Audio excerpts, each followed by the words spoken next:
Mesdames et messieurs, bonjour et bienvenue pour cette nouvelle édition d'Autour du monde Moyen-Orient pour ce jeudi, le 22 août 2024. On commence tout de suite avec ce commentaire. Le président Abdel Fattah el-Sisi et le secrétaire d'État américain Anthony Blinken se sont entretenus mardi à la nouvelle ville d'Al Alamein en présence du ministre des Affaires étrangères, Dr Badr Abdelati, chef du service de renseignements généraux, et de l'ambassadrice américaine au Caire.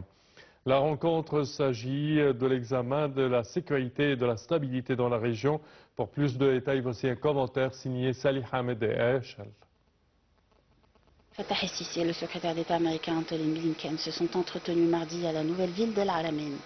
Lors de la rencontre, les deux leaders ont examiné la force du partenariat stratégique entre les États et leur détermination à intensifier leurs efforts conjoints pour établir la sécurité et la stabilité dans la région.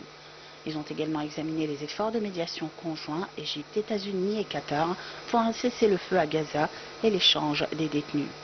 À cet égard, les deux parties ont échangé les vues sur les résultats de la dernière réunion de négociation tenue la semaine dernière à Doha et sur les moyens de relancer la situation et de réaliser des progrès dans les négociations en cours au Caire. Le secrétaire d'État américain a informé le président el-Sisi des résultats de sa visite en Israël, réaffirmant l'engagement des États-Unis en faveur des efforts d'apaisement et de la conclusion d'un accord, exprimant sa profonde gratitude pour le rôle de l'Égypte et ses efforts constructifs à cet égard.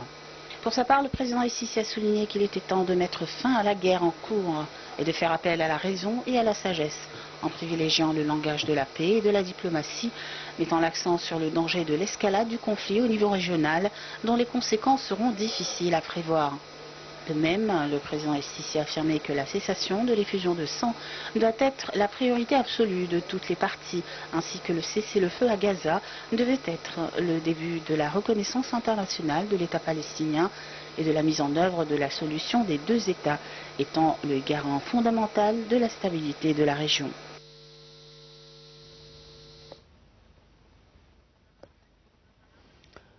Et le président Abdel Fattah el-Sisi a tenu hier une réunion avec le ministre Dr Mustafa Madbouli, le premier ministre Dr Mustafa Madbouli et le ministre des Affaires étrangères, de l'immigration et des expatriés égyptiens, Dr Badr Abdelati, a effectué un entretien téléphonique avec le secrétaire général des Nations Unies, M. Antonio Guterres, au cours duquel Dr Abdelati a précisé les efforts et apprécié les efforts inlassables de M. Guterres pour développer le système de travail de l'organisation internationale. Le chef de la diplomatie égyptienne a salué les positions courageuses et honnêtes prises par Guterres concernant un nombre de questions internationales dont la plus importante est la crise dans la bande de Gaza. Ces décisions sont conformes à la Charte des Nations Unies et défendent les principes et les règles du droit international. Le secrétaire général de l'ONU a pour sa part salué le rôle pionnier du président Abdel Fattah el-Sisi afin de soutenir la stabilité, la paix et pour régler les conflits dans la région. L'entretien téléphonique a notamment porté sur les discussions détaillées concernant les évolutions marquant la crise à Gaza et la dangereuse escalade de la situation qui menace toute la région. Guterres a également apprécié les efforts inlassables de l'Égypte pour parvenir à un cessez-le-feu à Gaza, soulignant le plein soutien des Nations Unies à ces efforts afin de soulager les souffrances humaines catastrophiques auxquelles est exposé le peuple palestinien. Les deux parties ont convenu de parvenir d'urgence à un accord en vertu duquel un cessez-le-feu immédiat serait établi. El-Sisi et Guterres ont mis l'accent sur l'importance de l'accès de l'aide humanitaire et de l'échange des détenus. Et le président Abdel Fattah el-Sisi a tenu hier une réunion avec le Premier ministre, Dr Mustafa Madbouli, le ministre des Ressources en eau et de l'irrigation, Dr Hani Souelam, le ministre de l'Agriculture et de la Restauration des Terres, M. Ala Farouk, et le colonel Dr Baha Al-Ghannam, directeur exécutif de l'autorité du futur de l'Égypte pour le développement durable, dans le but de suivre dans les secteurs de l'agriculture et de l'eau et les mécanismes pour les développer et renforcer leur rôle dans le développement global. La réunion a porté sur les moyens de répondre aux besoins des projets agricoles et hydrauliques, y compris le projet du nouveau delta et les projets de l'autorité du futur d'Égypte et à l'échelle républicaine, tout en soulignant l'intégration économique globale qui caractérise ces projets. Le chef de l'État a également passé en revue les efforts en cours afin de développer les recherches et renforcer les innovations dans les domaines de l'eau et de l'agriculture, bénéficier des expériences mondiales pertinentes et utiliser les dernières technologies pour maximiser la productivité. Et Israël a annoncé hier avoir tué dans une frappe aérienne un responsable de la branche armée du Fatah palestinien qu'elle a accusé d'avoir orchestré des attaques en Cisjordanie. Le Fatah a estimé qu'Israël cherchait à embraser la région. C'est la première fois en un peu plus de 10 mois d'échanges de tirs transfrontaliers entre le Hezbollah libanais et Israël depuis le début de la guerre à Gaza qu'un responsable du Fatah au Liban est ainsi tué. Khalil Maqdah a été tué dans une frappe contre son véhicule alors qu'il circulait près des camps palestiniens jouxtant Saïda, principale ville du sud du Liban, selon le Fatah et une source de sécurité libanaise. L'armée israélienne a déclaré qu'un de ses avions avait frappé le terroriste Khalil Hussein Khalil al-Maqdah dans la région de Saïda. Elle accuse al-Maqdah et son frère Mounir al-Maqdah, haut responsable du Fatah au Liban, d'agir pour le compte des gardiens de la révolution iranienne, l'armée idéologique de la République islamique d'Iran, et d'être impliqués dans l'organisation d'attaques terroristes et le trafic d'armes vers la Cisjordanie occupée. Depuis le début de la guerre entre Israël et le Hamas dans la bande de Gaza, le 7 octobre, les violences ont flambé en Cisjordanie, territoire palestinien occupé par Israël depuis l'année 1967. Au moins 635 Palestiniens y ont été tués par l'armée israélienne ou des colons, selon des données officielles palestiniennes, et au moins 19 Israéliens, soldats ou civils, dans des attaques palestiniennes ou durant des opérations de l'armée en zone autonome palestinienne, selon les données officielles israéliennes. Depuis le début de la guerre dans la bande de Gaza, le Hezbollah libanais et ses alliés revendiquent des attaques contre Israël depuis le sud du Liban en soutien au Hamas, mais le Fatah n'a pas annoncé prendre part aux violences. Et nous partons vers le sud. 3 projectiles ont touché hier un navire marchand au large du Yémen, provoquant un incendie à bord, mais sans faire de blessés. C'est ce qu'a indiqué l'agence de sécurité maritime britannique UKMTO, le ministère grec de la marine marchande, précisant qu'il s'agissait d'un pétrolier grec.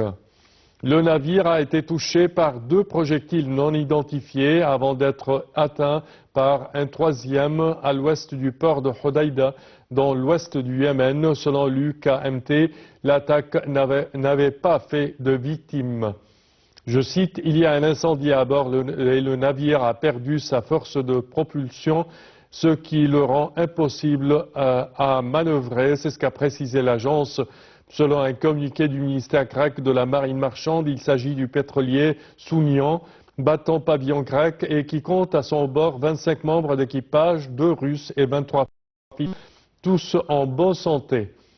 Le navire appartient à la société Delta Tankers qui dispose de locaux à Athènes et c'est ce qu'a précisé un porte-parole de la police portuaire grecque. L'attaque n'a pas été revendiquée dans l'immédiat, mais la zone est le théâtre depuis des mois d'attaques des Houthis qui s'en prennent aux navires qu'ils estiment liés à Israël, disant agir en solidarité avec les Palestiniens et de la bande de Gaza, plongés dans une guerre meurtrière entre Israël et le Hamas depuis plus de 10 mois.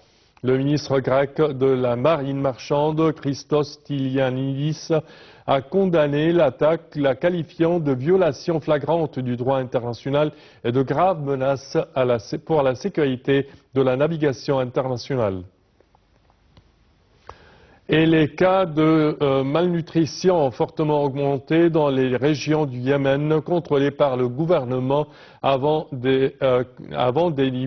des niveaux de malnutrition extrêmement critiques dans certaines zones du sud du pays. C'est ce qu'a alerté un groupe de travail de l'ONU. Je cite, le nombre d'enfants de moins de 5 ans souffrant de malnutrition aiguë ou d'émaciation a augmenté de 34% par rapport à l'année précédente, touchant plus de 600 000 enfants, dont 120 000 souffrant de malnutrition sévère. C'est ce qu'a indiqué le groupe de travail sur la classification intégrée de la sécurité alimentaire IPC au Yémen, qui réunit plusieurs agences des Nations Unies. La guerre a plongé le pays, déjà le plus pauvre de la péninsule arabique avant le conflit, dans l'une des pires crises humanitaires au monde, selon l'ONU. Cette forte augmentation est due à l'effet conjugué des épidémies, choléra et rougeole, de l'insécurité alimentaire, de l'accès limité à l'eau potable et du déclin économique. C'est ce qu'a affirmé le groupe dans un communiqué publié par l'UNICEF. Son dernier rapport couvre 117 zones contrôlées par le gouvernement qui devraient toutes connaître des niveaux élevés de malnutrition entre juillet et octobre. Des régions côtières du sud du Hodeïda et dans Taz ont atteint pour la première fois des niveaux de malnutrition aiguë extrêmement critiques avec une prévalence supérieure à 30%, ajoute le communiqué. Le rapport confirme une tendance alarmante, c'est ce qu'a souligné le représentant de l'UNICEF au Yémen, alors que plusieurs organisations internationales ont dû réduire leurs opérations dans le pays en raison du manque de financement. Et à présent, nous a rejoint par téléphone son Excellence l'ambassadeur Medhat Miligi, ancien ministre adjoint des Affaires étrangères, pour nous parler de cette rencontre mardi entre le secrétaire d'État américain Anthony Blinken avec le président Abdel Fattah el-Sisi. Bonjour, Votre Excellence. Bonjour à vous, Monsieur Samah. Alors, quand on parle de cette rencontre et de cette crise qui ne cesse de s'aggraver de part et d'autre, comment la voyez-vous? Bon, vous venez de citer un nombre de chiffres en ce qui concerne la crise actuelle. Et moi, il y a un chiffre que je viens de voir qui m'a vraiment choqué. Et je tiens à le dire le lendemain de la visite de son Excellence, M. Blinken, le secrétaire d'État américain, oui, que les États-Unis, jusqu'à présent, depuis le début de cette guerre, ont aidé Israël avec des armes et des munitions qui s'élèvent au montant de 40 milliards de dollars. Ce qui veut dire qu'il y a eu 1 million de dollars pour chaque martyr palestinien payé par les États-Unis à Israël jusqu'à maintenant. oui. C'est le même pays, les États-Unis, qui est en train maintenant d'essayer de médier entre Israël et les Palestiniens. Certainement, cette médiation ne peut être valable qu'avec l'aide étroite de l'Égypte et que sans cela ne pouvait jamais prendre place, malgré que je veux aussi insister à dire que cette visite, qui n'est pas la première pour la région, peut-être je peux compter jusqu'à 10 visites déjà de M. Blinken depuis le 7 octobre, plus ou moins, mais je veux dire qu'on ne comprend pas exactement quelles sont les nouvelles en ce qui concerne cette nouvelle initiative. On avait déjà entendu l'initiative proposée par le président Biden, Oui. Depuis un bon moment, et que malgré que la partie palestinienne, représentée par le groupe Hamas, et tous les mouvements de résistance palestinienne ont accepté, et que M. Biden avait précisé dans sa présentation que c'est originellement un propos israélien. Oui. Et que malgré que c'est un propos israélien, c'est Israël qui l'a refusé, pour montrer à quel point Israël insiste à donner l'air à n'importe quelle initiative qui aide à apaiser la situation pour les Palestiniens et dans la région. En contraire, elle essaye d'escaler la situation et d'attirer d'autres pays et d'autres forces régionales, ce que notre président a déjà souligné, qu'il est très important de trouver une solution à ce conflit et de mettre fin à cette guerre ou ce génocide, et recourir à la voie de la raison et de la sagesse. Ce sont les paroles du président El-Sisi qui essaye de défendre le langage de la paix et de la diplomatie.